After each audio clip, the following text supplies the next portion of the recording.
Welcome to Plot Twisted Spicy. I'm Tyler. And I'm Shawn, and we're here to talk plot twists, questionable life choices, and what happens when a story invites us to get in between the sheets. We rate the spice, judge the twists, and ask the most important question. Was it worth the chaos? Before we start, this podcast is strictly for the grown and sexy. We talk about mature topics, use explicit language, and dive into some very adult situations with plenty of laughs along the way. Recommended for listeners 18 and older, listener discretion is strongly advised. If you're still here, fluff those pillows. Let's get between the sheets. Hi, Tyler. Hi, Shawn. How's it going? Good, you? Good. What are you up to right now? How's your life been? She's been busy as of late, but I think it'll be slowly back to a little more chill. Anything the listeners should know? I went to a wedding this weekend. That's exciting. One of my friends' weddings. I was a bridesmaid. A bunch of us hung out. It was great. It was busy. It was fun. We loved it. Awesome. It was a And good you're time. tired today. And I'm tired today. I dragged you out of your hibernation and recovery to record a podcast with me. Well, that's fine. I'll do it. I guess. What about you? What are you up to or have been up to? Oh, big there for me. I have been working a lot, so prepping for a few things. So one, I've been working a lot at the spa because I'm an esthetician. And then on the side, I've got the book bazaar and the book box launch. So mostly it's been trying to arrange artists and cover designers and printers and get contracts signed and reach out to influencers and all these things I've never done in my entire life and have them done and figured out so that we can launch something by September, which feels very far away but is not that far away. With all the shit that needs to be done? Yeah, I guess. So it's nice to escape into books, and I look forward to our podcast every week. Me too. Yeah, so I'm very happy to be here today and not be on the internet Googling, how much do I pay an influencer? Because I don't know. So if you're an influencer, you want to give me a crash course. Help. I don't know what to do. So yeah, but I'm good otherwise. Started a second book club. Fun. So we've got our book club, which I always call the Between the Sheets book club, which is where this podcast got its tagline. Yep. Funny enough. And Tyler and I are both in that book club, and that's our friend group book club. And then I actually live out of town, and the bookstore near my house has been asking me to start a book club for weeks. And I finally caved and started a book club, and it's called Messy Mondays Book Club. And it's just a drop-in book club the first Monday of the month, and I pick the book. So read it or don't read it, friends. But yeah. Come for the chaos. Always come for the chaos. Always. This is, if it's anyone I know, it's gonna be there somewhere. Oh my god. But yeah, so that's what's up. Any books that you're reading other than our book today?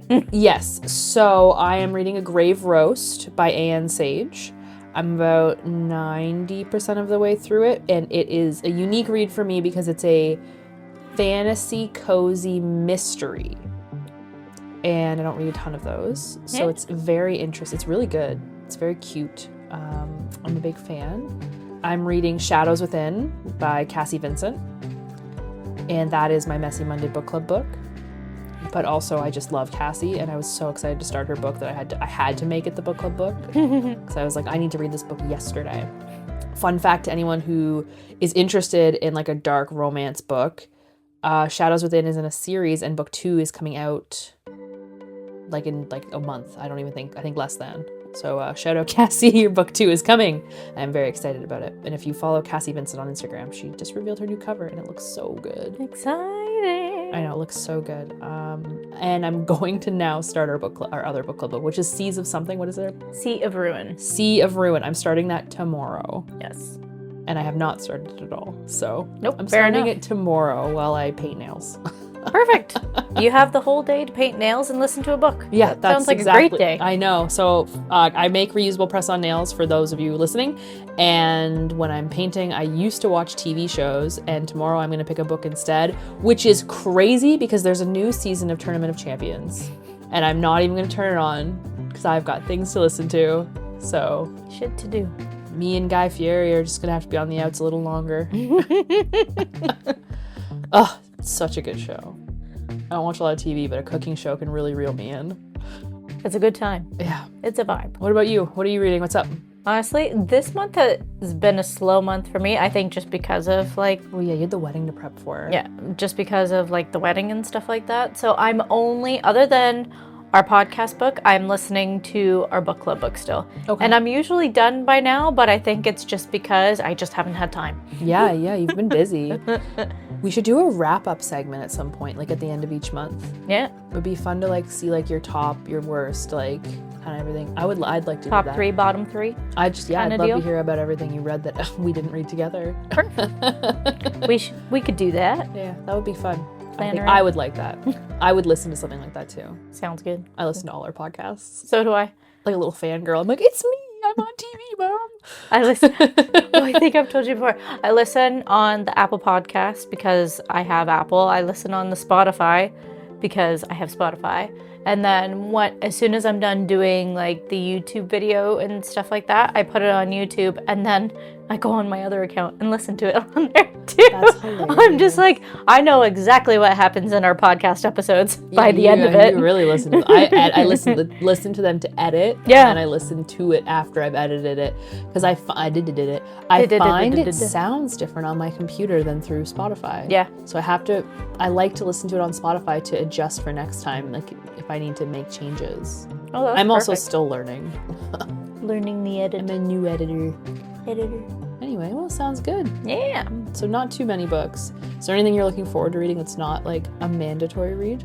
I don't know. I kind of want to listen to the new Navessa Allen book, Game On. I want to listen to the third one. I heard that's about Tyler, right? The roommate? It's about the roommate.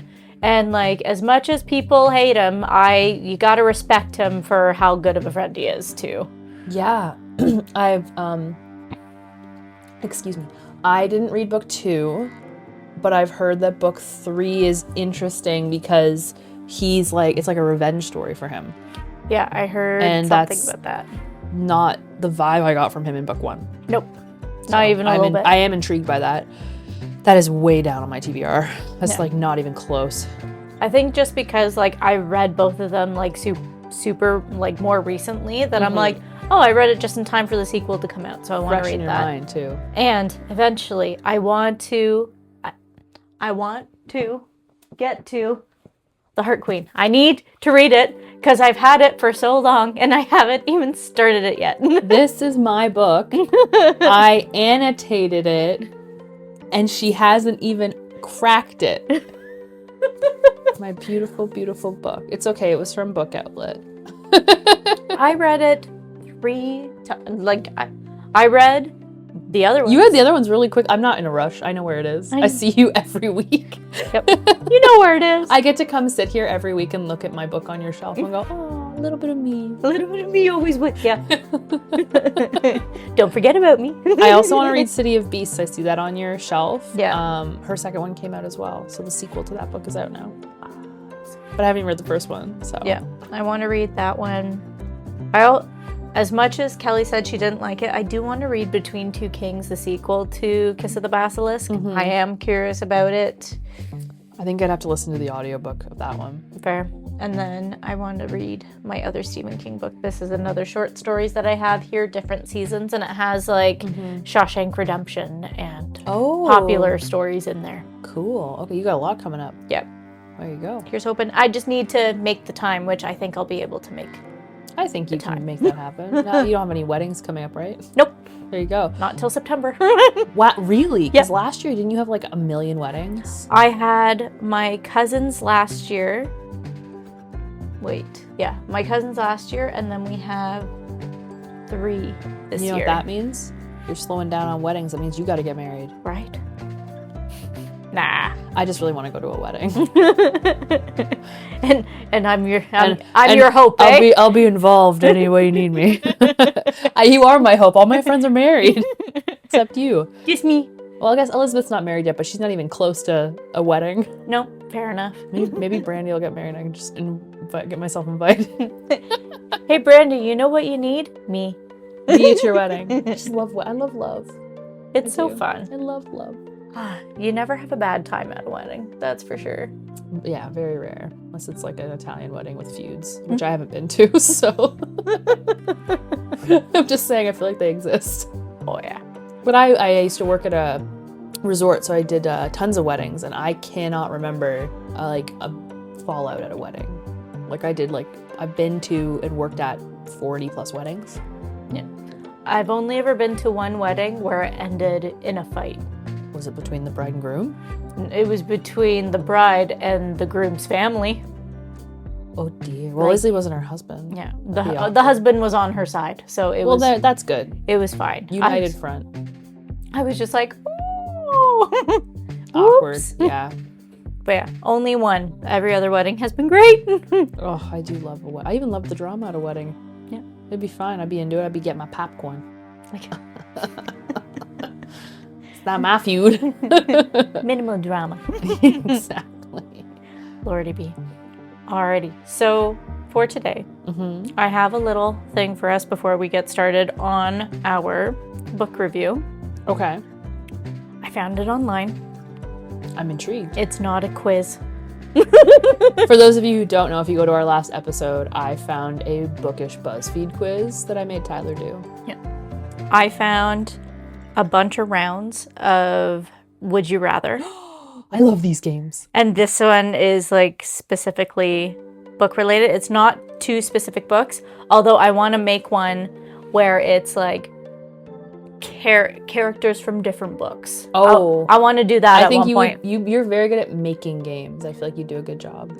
But this one, I didn't make this one. I found this one online. I was like, oh, I like these. Okay. Oh, I'm so excited. Yeah. So, would you rather accidentally confessing your love through annotated margins or through highlighted typos? Annotated margins. There you go. So excited. Would you rather your bookshelf collapse in front of guests or someone read your cringiest annotations out loud? Oh, read my annotations out loud. The worse, the better. Talk about me. Yes. I want that. I'm the center of attention? Correct. Good. There's no bad press, Tyler. All press is good press, as they say. Would you rather be physically incapable of dog-earing pages or physically incapable of remembering characters' names? Physically incapable of dog-earing pages. Yeah, That's I assume that would be... unnecessary skill. Yeah, I assume that would be a thing. Would you rather every book you touch become a movie adaptation or every movie you watch become a 900-page book? After I watch it? Or after I read it? It becomes a book or a movie? Every book you touch becomes a movie adaptation. Every movie you watch becomes a 900-page book. I'd rather every... Does it stay a book? I'm just confused. Do I touch it like the Emperor turns things to gold and then I don't even get to finish the book? It just becomes a movie? I'm assuming you would be able to touch it, read the book, and then it becomes a movie. But maybe? It's still a book? Maybe? I don't know. This is what they said. Okay, I would rather any book I read become a movie. There you go. I think that would be very interesting. As long as it's still a book. I'm assuming we'll just say yes, it still becomes a book. I'm picturing I pick up a book, I read 2 pages and it's gone. New release at Cineplex. And I'm heartbroken. Would you rather only read books with heartbreaking endings or books with terrible dialogue?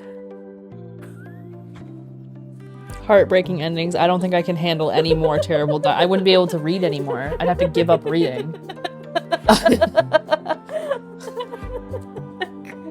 I read that one, it cracked me right up. You're like, oh, Shawn.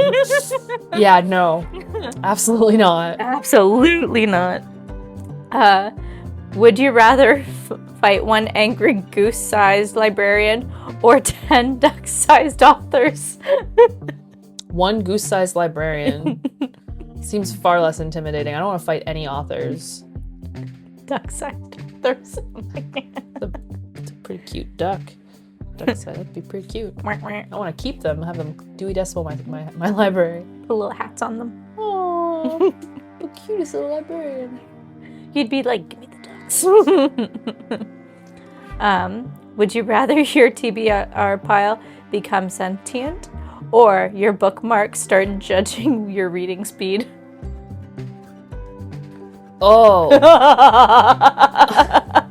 I kind of love the idea of my TBR being sentient. I like both of them. Can I have both? Sure. I'll have my TBR become sentient. That's hilarious. I would love to talk to my TBR. And have it be like, are you sure you're buying another book? Are you sure you're not going to read one of us today?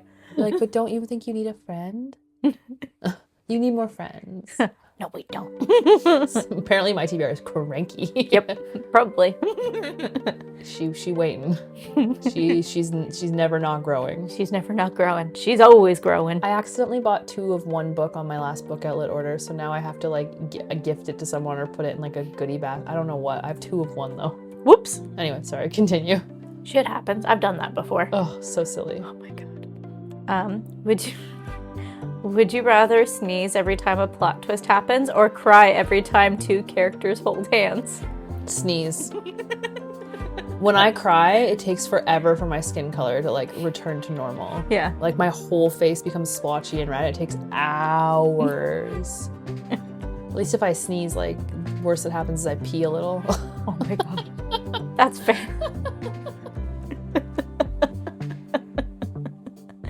Oops. Oh no. Oh my god. Oh, that's great. Would you rather only be able to read with one eye open dramatically by candlelight or while sitting in the world's squeakiest chair? The squeaky chair. The squeaky chair. At least I could stay still. But like this, by candlelight, that sounds awful. Yeah, that sounds like awful.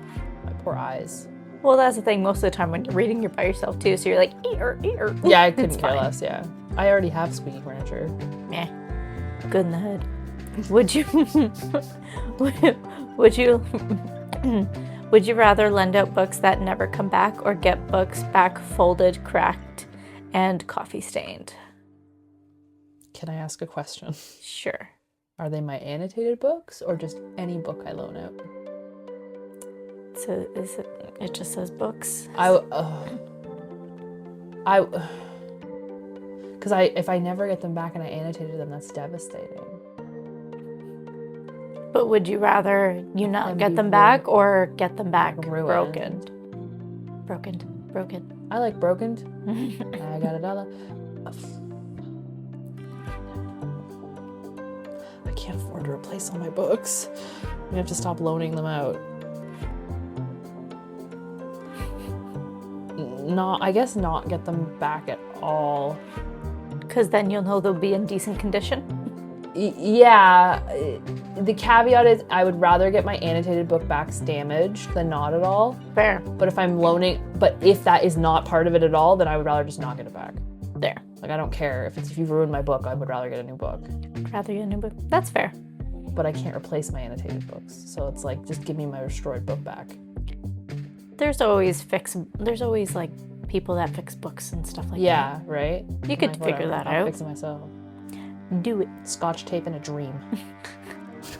Go on. That was a hard one. Delusion. Yeah. Yeah, that one was. That was tough. That was a tough one. Most of them have been pretty easy, but yeah, that one was a tough one. Would you rather have every fictional crush know your search history, or every person you know your fictional crushes? Sorry. Oh, everyone can know all my fictional crushes. That's cool. Yeah, Well, we did a why choose cake. we did. I find the Grinch attractive. It's okay. Jim Carrey's a babe. A babe. Would you rather accidentally spoil every ending or never understand endings at all? Spoil every ending. I need Yeah. to understand. Sorry for everyone else's loss. That seems easy for me, yeah. Yeah. You'd rather know the ending. Not understanding anything? I already have issues with not understanding things. Pause. Have you seen Once Upon a Time in Hollywood? Yeah. Did you like it? I didn't mind it, That actually. was the biggest waste of my time the other night. My husband put that movie on. What a waste of my time. Yeah. They're basically rewriting history Sharon Tate didn't get murdered. Yeah, But best part of that actually, whole movie is Brad Pitt's arms. Like, damn. Pretty hot. T-shirt was tight. Wait. But what and that's the whole movie. I was like, what are we watching? There's no plot to this. And Alex was like, oh, it's about the golden age of Hollywood. And I'm like, no, it's not. It's about dumb stuff. About dumb stuff. Anyway, I'm uncultured swine is the point. Nope, Continue. fair enough. Yeah, not everyone likes Quentin Tarantino. And that's Does okay. he have a foot fetish? Yes. You can tell. Yep. Oh my goodness, the feet in this movie. Yeah, he is known for having a foot fetish. We'll see. He's got it out there for the world. He played this game. Yep, and he doesn't. He does not care. He lets everybody know. Well, obviously, he got Margot Robbie barefoot, like 2 foot from a camera, bending her feet weird. It's like, girl, that's not a natural foot position. Nay. Anyway. Would you rather only read books with maps at the front, or books with family trees you'll never understand? Maps. Maps. I want a Harmony Glen map. I want maps for everything. Maps. I'm a map girl. Would you rather be trapped in a bookstore overnight with no snacks, or in a cafe with snacks but no books? I would rather have the books. I need to pass the time, and then I'll just go to sleep. And at least then I'm skinny. It's true. I'd rather go with that because I want to fill my mind. Generally, if you're in a bookstore, there's usually comfy couches and stuff you can fall asleep on. Yeah, there's something, and I have something to do. Yep. If I'm nervous or scared, I'm gonna eat the cafe out of donuts. Like, it's not gonna help me at all. I have the sugar sweats. I don't know if that's a thing. Or the shits from all the coffee. They just said no food. Maybe there's coffee at the bookstore. Well, whatever. Probably not. That's fine. Some do, some don't. If I owned a bookstore, I'd have coffee and shit. Ideally. The dream. Honest. Would you rather have your life narrated in dramatic audiobook voice, or awkward first-person inner monologue? Like both of those are narrations, but just the style? I think the first-person inner monologue would be... Don't I already do that? I think so. Aren't I already the first person with my own? Do you not have an inner monologue? I do. So I have an inner monologue. Do you not have an inner monologue?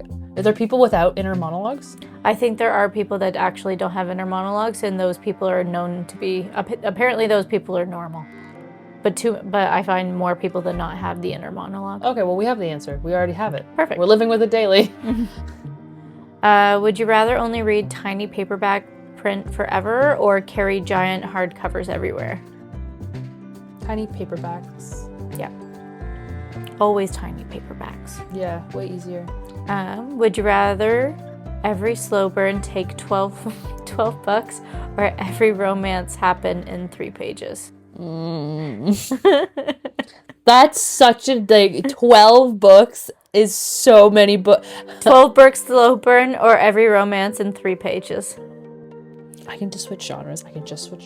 I will have it happen in 3 pages. 12 books is a freaking commitment. It's why I haven't picked up Throne of Glass. Right.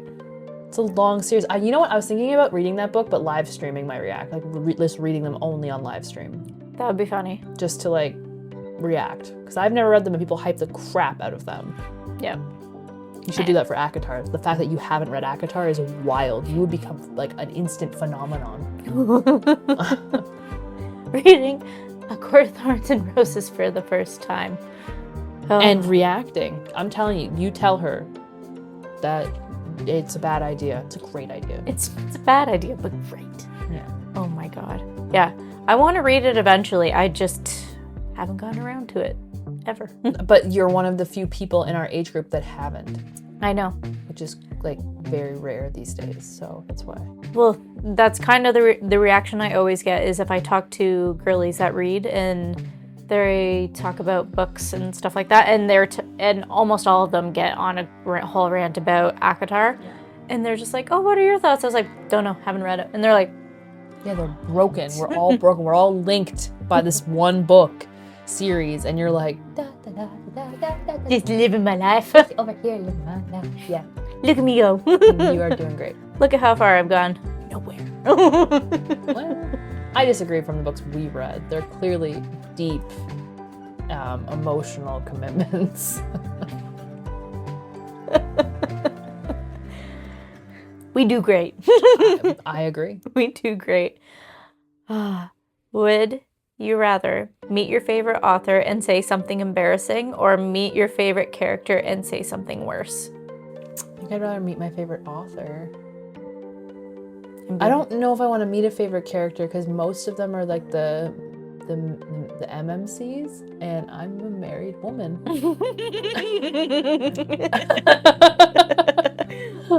I don't know. And we've also went on a rant very recently how we wouldn't like any of these people in real life. Yeah, so like, first of all, to have a favorite character is impossible.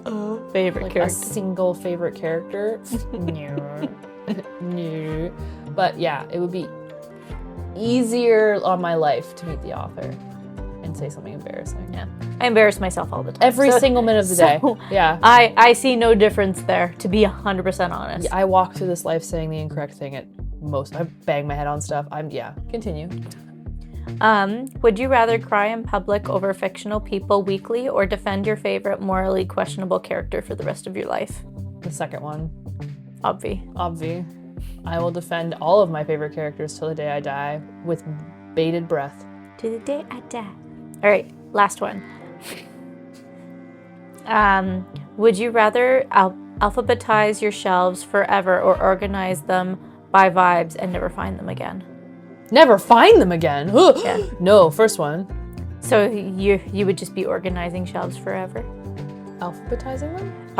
It says, would you rather alphabetize your shelves forever, Oh. or organize them by vibes and never find them again? But what if I need a book? You either can't find them, or you're busy alphabetizing forever. But I can walk away. Oh, it says forever. Yeah, forever. I don't like the idea of not being able to find my books. Forever and ever. That causes me anxiety now. Like, no. I'd rather just go home and do a little sort of the ABCs and then know where they are. No, it stressed me out. And that's it. That was great. I just randomly found that online because I was like, oh, I like doing all the talking ones with you. And then, so I was looking for another talking thing to do, because usually I'm like, I'll either like find a game that I like and I've made it like with the Guess Who and stuff like that, or I've seen like, or I find like bookish this or that's online and stuff like that, but I haven't gone. Excuse me. That was the first one where I was like, I'm just gonna take this. Yeah. We're just gonna take it. I like it. Well, you said you didn't make it. Didn't make it. Can't say I did. Did not. Baha. I lost my pen thing, and every time now I keep forgetting a pen, so I have to get my pen thing back. Your pen thing. Yeah. The pen thing. Oh, that's not. So, gang, we're moving forward with our review. Now, the last book that we chose was from a Stuff Your Kindle Day that Tyler graciously allowed me to pick. So I will just pull up the synopsis again for us, just so we have it. But we read of Power and Pomegranates, and that was by Cleo Calloway. Was Cleo. Okay. My Goodreads is showing my ratings of books I read 2 years ago. That's very helpful. Thank you, Goodreads. Thanks, friends. There we go. Date finished. It was filtered by star rating. It was pulling up my old ones. Oh. There we go. Of Power and Pomegranates, a steamy Hades and Persephone retelling. Beneath the blossom lies the shadow, a man who would claim her. Persephone is the cherished daughter of the goddess Demeter, bringer of spring, adored and sheltered in equal measure. But beauty and bloom are not enough. She longs for more than the endless cycle of seed to flower. She longs to be desired. Hades, lord of the underworld, has watched her from afar, drawn to her light and maddened by his own restraint. When he hears her whisper her longing to the wind, he answers, pulling her into the world of silver-lit halls, pomegranate orchards, and slow seduction that binds far more than her body. What begins as a dangerous game of power and temptation becomes a love that defies Olympus itself, but their passion comes with 6 seeds and a war of wills. And this book was 84 pages. Mm-hmm. Before we get into the actual, like, our opinions, how much mythology retelling have you read in the past? Like, are you... I know, like, Cliff Notes. Okay. I'm not one that, like, has really didn't really dive much into it. Okay. So that's what I was curious between me liking it versus you liking it, because you're a fan of Hades and Persephone. I am a fan, and I'm a fan of mythology in general. I'm a massive fan of mythology and mythological retelling. Like, I would say most of my knowledge comes from, actually, you mentioned it earlier, Xena Warrior Princess and the Hercules TV show. Great. And not great all of references. it, and not all of them are historically accurate. Xena isn't historically accurate, but you know what I mean. I defy you. All right, so because you are less understanding of mythology, I want to hear your thoughts first. Okay. If that's okay. Yeah, that's fine. So from my perspective, like I said, I know Cliff Notes, so some of it sounded familiar and others was... What was your overall vibe? It's 84 pages. How did you feel? I would say, okay, so my vibe for it was like, I did enjoy this book, but I thought I was hoping for something a little bit more excitement to it, because it's a retelling, so you could change it to be a little more pack a punch. But I also wondered if it didn't stray. I know it strayed away. Okay.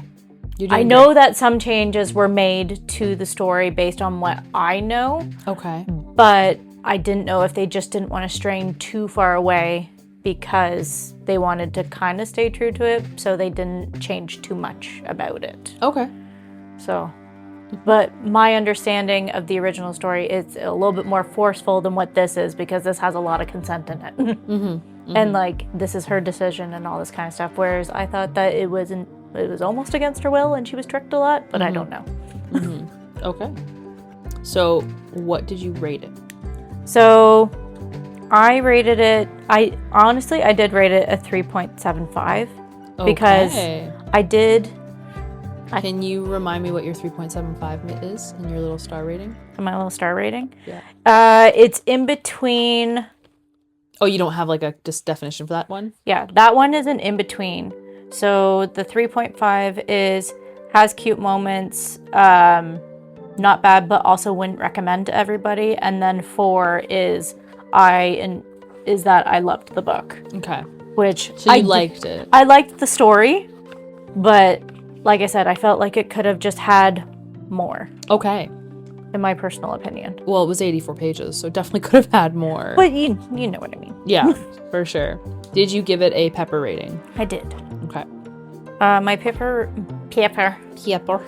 rating was a 3, and the 3s are like 2 to 3 spicy scenes.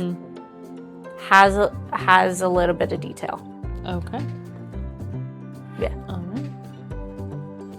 Very fair. Very fair. And as somebody who actually knows the story, I'm assuming a little bit of a harsher critic. So what? It's gonna be surprising. So I rated this a 4. Really? Yeah. So on my rating, it says more than 4. Sorry, on that spices. My 4. I wrote I liked it. Yeah. That's my 4. I liked it. I liked it. And then I gave it 3.5 peppers, which on mine is vanilla, open door, and some descriptive play. Yeah. So I think because I am into mythology, having such a vague short story was very easy for me to get into, because I could fill in all of these blanks. Yeah.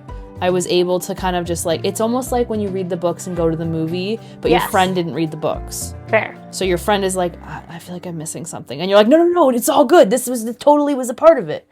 Because you already kind of get the backstory. Yeah. So I really enjoyed this book, and I am, dare I say it, flabbergasted by the quotes I enjoyed. I enjoyed so many. My God! I will say, the prologue alone sucked me in. Yes! I got sucked in by the prologue. I was like, very what mythical, magical, freaking witches... The fates. I really did, I really did enjoy like the way it was written. I loved all the lines. I did feel like, I think the reason why like that 0.25 is away from me is just because like I think I am missing something. And I do, it's, so I had to start separating my perception of ratings between actual books and novellas, because almost all novellas are lacking if I think of them as a book. That's true. That's why, because I was, up until basically this book, I had been really judging novellas on how short they were, especially when I wanted more from them. Yeah. Like Harmony Glen, we wanted more out of Stir Up Love. Yeah. But it's a novella, and I have to remember that when I'm reading, because I will get lost. Because this book could have been so much more. Easily. And there are so many good Persephone's and Hades fictional retellings that are more. Oh, okay. But you haven't read them. Nope. I haven't read a single thing. I have. And a lot of the retellings take this perspective of, okay, cool. She's a willing participant. Yeah. She's a badass. She's, but I just liked it so much. And I wrote, I liked it. I think you need to have an understanding of the original story before you read it, because it's so short. Yeah. So that's why I think that's why I lost it, because I'm like I said, I only know Cliff Notes and I don't know really much details about the story. But I did enjoy it. Like, I thought it was shockingly well written. I was not. This is one of those books I was not expecting much out of. Yeah. I was like, it's 84 pages, Shawn. Like, go in open-minded, chill your roll. And then I was like, that intro, that opener with the fates, there's like an opening almost poem of prophecy that it opens on. Yeah. Shook. I was like, it was great. In. I want to frame this, put on my wall. The first line, that prologue sucked me right in. I hope the rest of the book is like this. Yeah, totally. I completely agree. Oh, look at me saying now. Was there something in this story that you found like intriguing or challenging or surprising? So I had, for that part was so for me it was like try that again.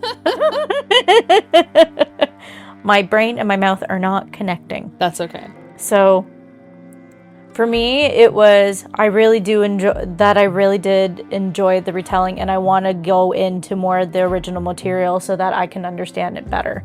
Just because I did like what was written, but I just want to understand more. Yeah. And and also like the actual writing style. I love this writing style. Yeah. This is almost lyrical for me. Like when I talk about lyrical, it's almost this. Yeah. This book. I'm so sure the person who wrote this clearly has a very good understanding of spin-off mythology and just the mythology of Hades and Persephone in general for this particular book. Yeah. Because what they cut to make it this short still made the story make sense. Yes. And that it did make sense. Yeah. The whole story did. Yeah. And you kind of like, you have an understanding of Persephone's relationship with Demeter, which that she's a helicopter parent? Yes, but that's like, there's this amazing musical called Hadestown. Oh, okay. And it's just this relationship between Persephone and Demeter is you see it in all the stories. Like they're not. There are some where it's really good, but she's always overprotective regardless. Yeah. And in this book, I loved the line, there were no chains on her wrists, no walls about her meadow, only a watchfulness that felt like a collar. Yeah. Like, who? I'm sorry, Cleo Calloway, like, my goodness. How absolutely perfect was that line? That was fantastic. For a helicopter parent from the child's perspective. Like, I am just thoroughly impressed. And that's what I wrote. What was the most interesting, intriguing, or challenging part? I wrote how well this is written for how short it is. Yeah. Because you're used to novellas being twash. This is not trash. Yeah. This is just the start of something more. And we talked about this before. Like, even though like we say, like I say 3, I'm not saying it's bad. No. Well, I'd like to let's reintroduce like what star ratings are for us, because like in my star ratings, like I think that 3 is a decent book for me. Yeah.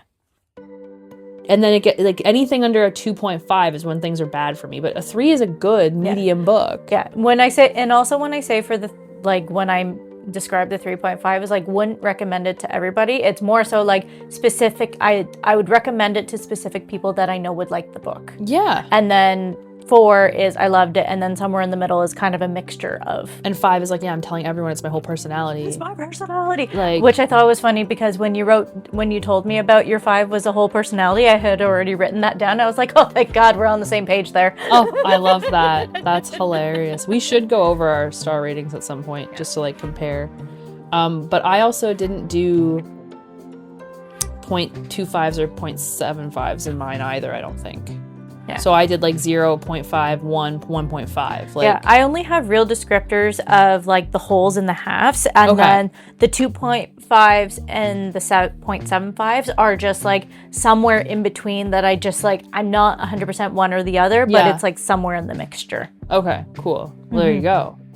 Aha. Perfect. So who was your favorite character? I need to know. So I had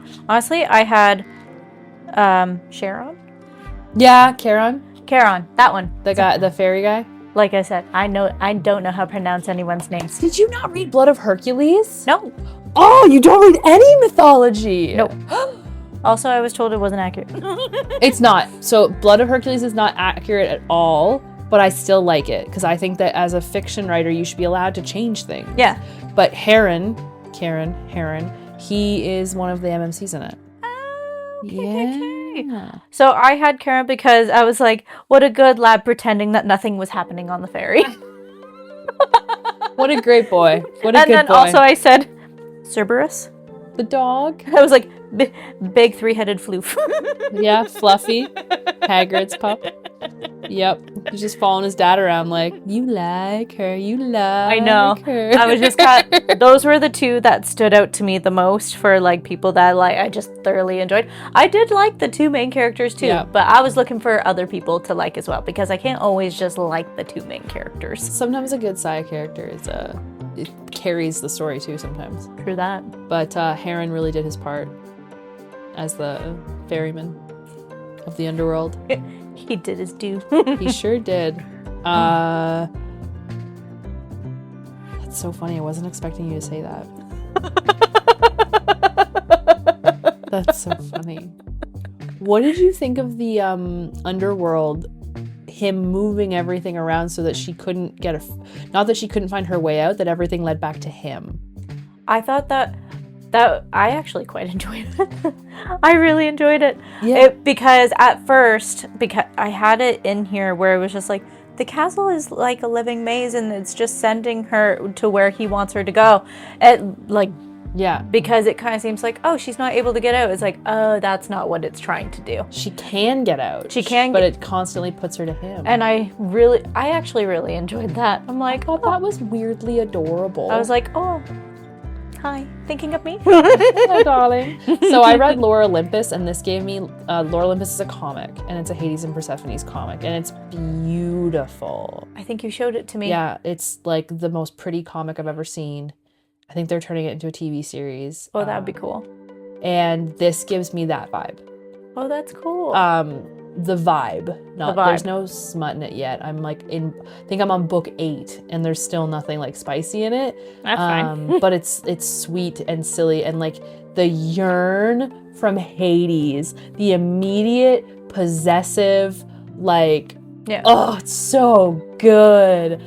Like when he says you will never doubt again who I want. I loved that. Oh my god. But even just like at the beginning, who are you? The one who heard you. I was like, oh my god. He's just coming in hot here. But I loved him. So like no shock, Hades was my favorite. Yeah. I had so many quotes and a lot of them were like them talking back and forth. Yeah, tell me. And it was so one of them was, of course, the who are you, the one that heard you. That fucking got me so hard. I was like, oh, this is so good. And then like, I have this line here, but it's actually from one of my favorite scenes, which is when they're in the garden. Mm-hmm. And he just like, every vine, every seed, I had them brought from every corner of the underworld to bloom for you. That's so cute. And I was just kind of like, huh. I love this. It's so adorable. So there's also rumors in mythology that nothing can grow in the underworld. Yeah. And so one of the things is that Hades steals Persephone to bring her down to have her grow things, and so it's a test. And it's one of the ways she becomes queen of the underworld, because she's one of the only people that can make things grow in hell. Yeah. So when I read that, I was like, oh my gosh, so cute. I'm like, that's adorable. And the other line I loved between the two of them, I counted the days, I counted the breaths. I was like, holy fuck! I know, she like runs across and jumps in his arms, and this is when our bad boy Heron just like looks the other way, and she's like, I counted the days, and Hades says, I counted the breaths, like that. There were so many good lines. The man. So good. But yeah, those were the cute quotes I had with them. And then, so there were two other ones that I really enjoyed, other lines. I want to relive all of them.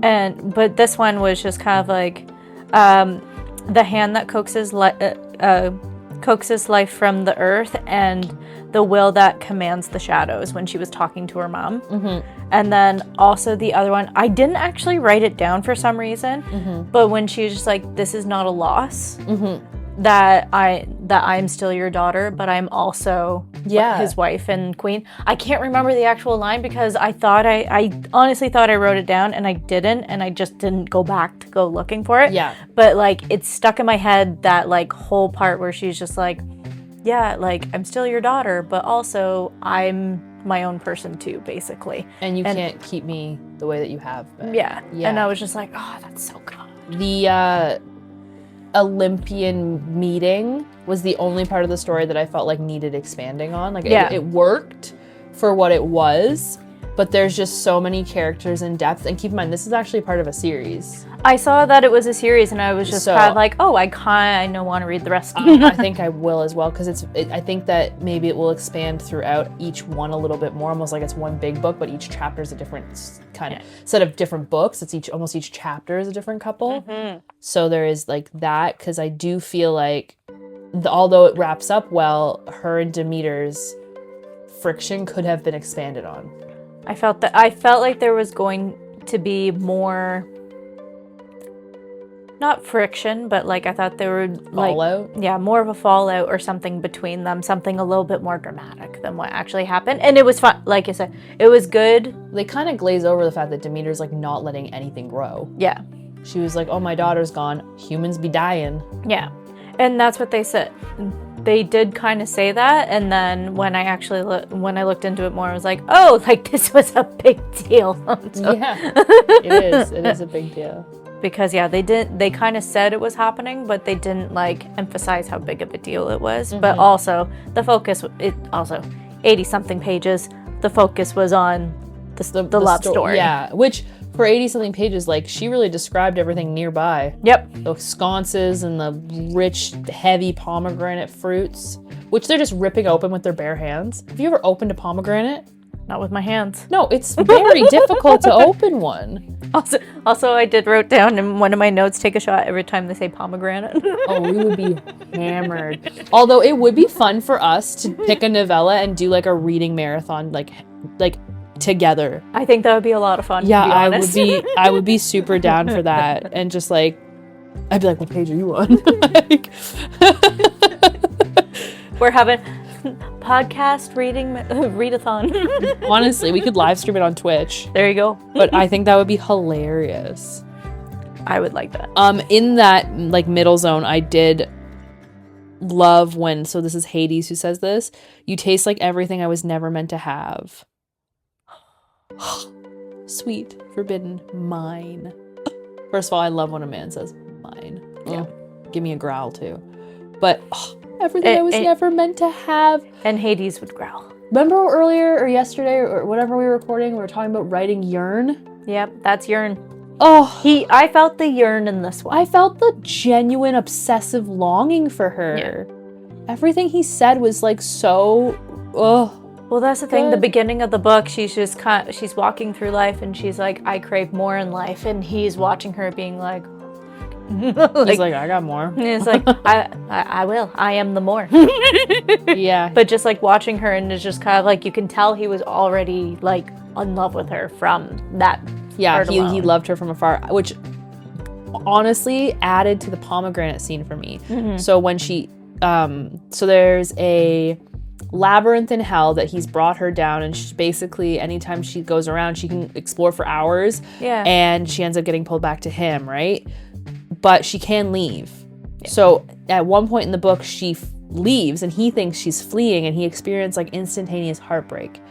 And then he sees where she goes, which is to the pomegranate forest or whatever, where they originally met, and he realizes she's choosing him, and he goes there, and I was like, for how quickly that heartbreak and like the whiplash, I got it. I was in. I totally got it. It was like, oh my God, she's leaving. She doesn't want me. She was and this is right after she gives him like a blowjob, and he like is a little bit more violent with her than he wanted to be, but she like likes it. Yeah. Like, he like really grabs her. It's not even that bad, but he's like, oh no, I've ruined my delicate flower. So she leaves right after he thinks he's been vulnerable with her. Yeah. And he thinks he's been too much for her, and she's fleeing. Yeah, he's just like, she's running for the ferry. It's like, no, she ain't. Like, she is. She does need a ride. Yeah. But not to what you think. And then she like violently and like aggressively chooses him with like a firm like, no, fuck you, motherfucker, you're mine. 1, 2. Oh, it was so good. 3. It was so good watching her eat the pomegranate I seeds. loved that. Yeah. Like, what are you gonna do about it? Like, yeah. 4. It was good. It was so good. Made me want to get a pomegranate real bad, though. Yeah, I know. They brought it up so much that I was just like, yeah, I haven't had one in a while. They're so irritating, but they are delicious. Divine. I have one more quote that I liked. Mm-hmm. I mean, I had many, but I tried to narrow it down this time because last time I like filled the whole page. She belongs to herself, on a throne to be feared, adored, and worshipped. She belongs here. That's my book slapping. I love him. That is a good boy. The best of boys. That is Cerberus's daddy. Oh, I can't. So good. It was so good. I'm shocked by this book. I really thought I was gonna hate it. I thought I was gonna be more judgmental about it, but I think I assume Cleo Calloway is female or identifies female, but she nailed it. I wanted to write longer books. Does she? I have no idea. We haven't looked into it. We pulled this off of our Kindle on we were like, stuff your Kindle day. Let's pick one. I was like, oh, it's a novella. Oh, it's Hades and Persephone. Yeah, you found it originally. I was like, sent it to Shawn me. likes Hades and Persephone. I've heard her say that before. That's why I was just kind of like, let's pick it. Now that I know you haven't done a lot of mythological retellings, I am going to hunt for them for us because they are great. And they already have like rooted stories, so they're easy to create novellas out of, I would assume. Yeah. But also, like, I'm gonna be looking up all of Cleo Calloway because I am delighted. And it ended with the Fates as well. Yeah. I was like, oh my God, everything is so good. Yeah. Prologue and epilogue. Yes. Just killed it. Like I said, I could print those and frame them. They're so pretty and well written and beautiful. I'm just like, well. Any closing notes for you, Tyler? Do you have a cringe or worse scene? Oh my God, that's the thing. Not really. My only thing was like they referred to her as a flower a lot, but I didn't know if that's because of the story. Actually, the cringe scene for me is the dinner where she does get jealous with the two women there. Nyx and Hecate. That one. I didn't love that. It was fine. It was fine, but if I'm being nitpicky. Yeah. So if I'm gonna pick a scene like I didn't love, it was that I was like, meh. Yeah. It was more of a meh and not so much like, ooh. I assume they're maybe like in later books within this series, they all like those two probably hook up with someone else. Probs. So. Probably. But no, I don't have anything really negative-wise. There were no negative quotes for me either. Yeah. The closest thing I had to a negative quote was, show me how you take your king. Oh, Just because I'm like, well, at least you're a king. When you say it. But I was still like, sure. yeah. You know what? Fair enough. I would recommend this book to other people. Yeah. Absolutely. There are many people I would recommend this book to. Chandra being one of them. She would enjoy this. I think so. All right. So that was our review of Power and Pomegranates. We highly recommend you read it. Again, it's 84 pages, so you've got time. You have time, my friends. Plenty of time. Plenty of time. So we've already picked our book for next episode, or our next review episode. Tyler is going to tell us all about it. So we are going to start doing this thing because we enjoyed Time to Stir Up Love so much, and we found out about this huge world that is Harmony Glen. We are actually going to read them in order. So we found out we read the 9th book in the series, and there's like over 20 books in the series. So we think what we're going to do is every other time we're going to do a Harmony Glen book, and then another time we will pick from another collection. Yeah. So the first book we have here is Hiss and Tell by Alana Kahn. And All right. Sorry. The synopsis. the synopsis is, when calming magic meets single mom mayhem, storytime turns sizzling. Already in. Already in. When my deadbeat ex disappoints my 4-year-old again, I lose my mind at library story time, apparently yelling, "Are you fucking kidding me?" when daddies don't show up isn't considered appropriate language. Now my son is banned from his favorite place, and I'm desperate enough to fake date the shy, snake-haired librarian with the gentle smile and the massive forearms. I love this already. Sebastian's hands turn me into liquid heat. His snakes flirt better than most of the men I've dated, but it's the way that he touches me like I'm already his that really undoes me. Oh, that sounds so cute. I know. The more time we spend together, the harder it is to remember this is pretend, especially when his healing magic might offer me a cure I never dared hope for. Maybe pretending isn't enough anymore. Except it's fake dating, guys. Oh dear. And then this is his perspective. She crashes into my quiet world suddenly. Safe feels overrated. Aspen's chaos rewrites my rule I've lived by. My snakes react to her like she's the missing piece of my soul, and every instinct screams at me to claim what's mine. Nice. Sounds so good. This is book 1. This is book 1. She doesn't flinch at my snakes, my magic, or the emotional minefields I keep buried beneath stacks of books. Instead, she sees me, not the Gorgon, not the librarian, me. Now I'm bringing storybooks to life at her son's bedtime, fantasizing about healing her in every possible way, and wishing our fake relationship wasn't so heartbreakingly pretend. Oh! That's What? the synopsis. How many pages is it? Since I asked you. Oh, does it Just say? scroll down underneath it. Oh, yours is underneath. Yeah, mine's underneath. Oh, this one is 288 pages. Okay.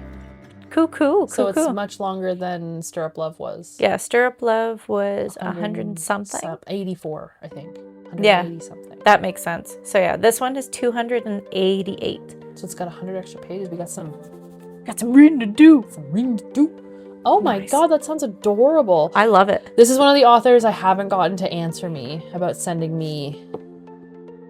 That's your pen. Yep. About sending me stuff. Oh, But that is okay.